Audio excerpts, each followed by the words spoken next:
Michael here. Come on in. If you keep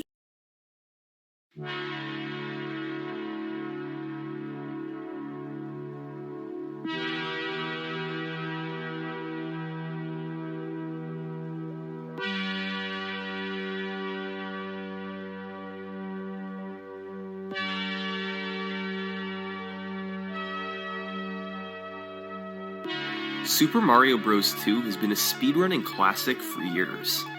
It was one of the most popular games back in its era. But in order to beat the game as quickly as possible, you need to master precise platforming, a variety of mechanics, and some of the craziest tricks on the NES. The history of Mario 2's world record spans back over a decade and a half. During that time, some of the greatest players to ever pick up an NES controller had their turn with the record. For at least a period of time, they could say they were the best in the world at a Nintendo classic. This is the world record history of Super Mario Bros. 2.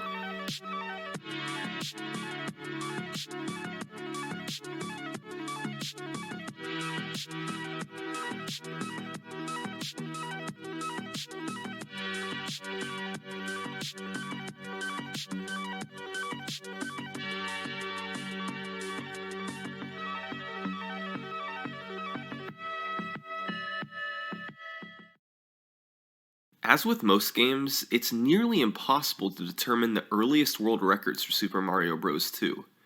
It's likely that people beat the game in under 15 minutes in the late 80s and 90s, but with no video proof, it's hard to determine that for certain.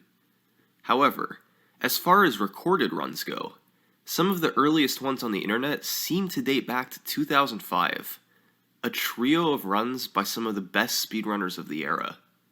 The fastest one was from August 2005, clocking in at 9 minutes and 42 seconds, performed by Scott Kessler. As far as speedrunners from the mid-2000s go, the early ages of speedrunning, Scott Kessler was simply legendary. He held records in Super Mario Bros., Super Mario World, Metroid, and various other games. His Super Mario Bros. 2 record was just one of many, but it was a really good one. Here's how it went. You're given a choice of 4 characters for each level in Mario 2. Peach and Mario are never used, since they're slow and can't jump very high. Scott Kessler chose Luigi for 1-1 since he jumps the highest, which allowed him to reach platforms high in the level and make it into the underground quickly. Once he used the bomb to get through the door, he arrived at the Birdo fight that appears at the end of most levels. You've got to hit Birdo with 3 eggs, and an egg is fired every 256 frames from when the stage begins. That means that you can arrive at Birdo anytime within a 256 frame window, or about 4 seconds, and not lose any time. There's an analogy for this involving a particular 4-wheeled vehicle of transportation. If this vehicle leaves from a station every 256 frames, then it doesn't matter if you arrive there a frame before it leaves, or 255 frames before. As long as you're within that window, you'll catch the same 4-wheeled vehicle of transportation. Kessler was able to barely make the cycle and arrive right when the first egg was fired, then quickly threw the other 2 to defeat Birdo. Up next was 1-2, where Luigi was once again picked to jump across large gaps at the start of the stage. Kessler pretty much never stopped holding the run button, just tapping A at the right times to jump without slowing down. The Birdo fight was more of the same, waiting for 3 eggs to be shot, then throwing them as quickly as possible. In 1-3, Kessler switched to Toad because he has a very bizarre but useful mechanic. If an enemy or other heavy object is picked up with Toad, he runs much faster than normal. He's the only character in the game with that property, so he can be incredibly useful for running through levels quickly. Kessler ran through much of the level with a Shy Guy above Toad's head, then threw a potion on top of the vase to warp to World 4. World 4-1 was pretty straightforward. Kessler picked up an enemy and ran with him, jumping to avoid enemies in his way. There's a rocket in the middle of the stage that operates on a similar global timer to Birdo's eggs.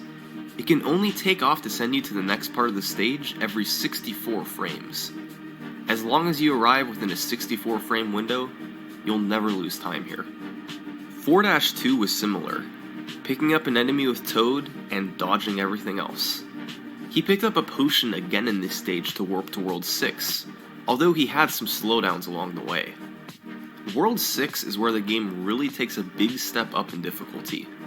In 6-1, Kessler used Toad to pick up a Cobra and run through the stage as best he could. It was really hard to do so quickly given the placement of the other enemies. He then went underground and had to dig to pick up a key. Digging quickly required precise rhythm to not lose time, as did jumping out of the sand once he had the key. Birdo was quickly defeated with a mushroom block, then it was on to 6-2. Kessler went back to Luigi here and then slowly rode on the albatross over part of the gap. It took a long time, but it was safe. He then jumped on other enemies to get across the rest of the pit to the Birdo fight at the end. Kessler went back to Toad for 6-3, and at the start he waited until he was under the sand to run under the wall to get to a door. He then made it to Birdo, whom he quickly defeated with mushroom blocks, and then the World 6 boss, Clyde, where he jumped up and threw a mushroom block 3 times to defeat him. On to World 7, the last world in the game. 7-1 features a lot of large jumps, so Kessler used Luigi again.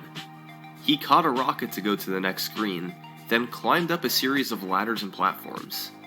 It helps to have Luigi here to gain vertical distance quickly, but Kessler still had to hesitate a fair amount.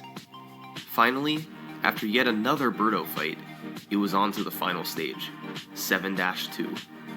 This is the longest level in the game, featuring an outdoor section, a long indoor section, and a few boss fights. However, Kessler is able to skip over much of the level by performing a trick where you jump off a ladder to the ceiling and run across the various rooms. He made his way past a Birdo to the Hawkmouth fight, where he hit him with a mushroom block 3 times. Then, it was on to the final boss, Wart. Vegetables are shot every 256 frames, sort of like how the eggs work on Birdo. You need to hit him with a vegetable when his mouth opens 6 times. Kessler got the first 4 hits, had to retreat and delay the 5th hit a cycle, then got the 6th hit to finish him off.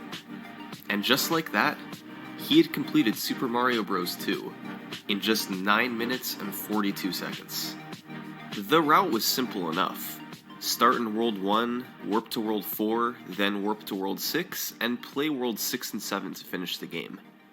Kessler submitted the run to both Speed Demos Archive and Twin Galaxies, the 2 leading speedrun websites at the time. And that's where their recorded record stood.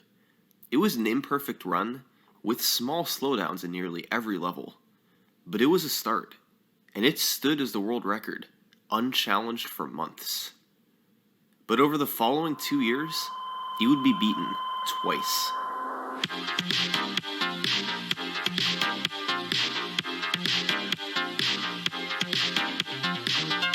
The first guy to do it was a runner named Chris Knight, better known as CAC. In August 2006, he got a 9:19, a 23-second improvement. Most of the time saves came in the back half of the run. He picked up a couple of seconds in World 4 from hesitating less while carrying the potion, and in 6-2, rather than slowly riding the